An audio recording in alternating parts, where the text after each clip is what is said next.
સમગ્ર ભારત દેશની અંદર ભારતીય જનતા પાર્ટીની સરકાર 2014 પછી આવી ક્યાંક ને ક્યાંક વિરોધ પક્ષોને ખોટી રીતે હેરાન પરેશાન કરવાનું કામ ભારતીય જનતા પાર્ટીની સરકારમાં થતું. ઈડી અને સીબીઆઈનો દુરુપયોગ કરીને વિરોધ પક્ષોને દબાવવા માટેના પ્રયત્ન ભારતીય જનતા પાર્ટી કરી રહી હતી.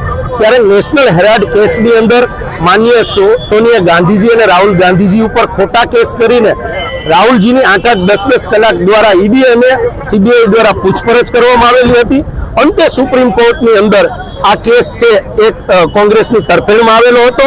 તેમજ તે ઉપરાંત સત્યની જીત એટલા માટે હું કહીશ કે કોર્ટે પણ આજે સીબીઆઈ અને ઈડીને ટકોર કરી છે કે તમે આવી રીતે ખોટા કોઈ વ્યક્તિ ઉપર વિરોધ પક્ષ ઉપર ખોટા એલિગેશન કરો છો, એને પણ ઠપકો આપવામાં આવ્યો છે.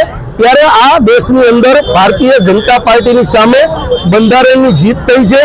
આ દેશ છે લોકશાહીમાં માનનારો દેશ છે અને આ દેશની અંદર જે બંધારણના નિયમો છે એ પ્રમાણે આજે સત્યમે જયતે જીત થઈ છે. એના માટે આજે કોંગ્રેસ દ્વારા ભારતીય જનતા પાર્ટીના કાર્યાલય શબ્દનો ઉપયોગ નહીં કરવું પણ બિઝનેસ સેન્ટર ઉપર આજે કોંગ્રેસ હલ્લાબોલ કરવા અને સત્યમે જયતેના નારા સાથે અહીંથી કૂચ કરશે.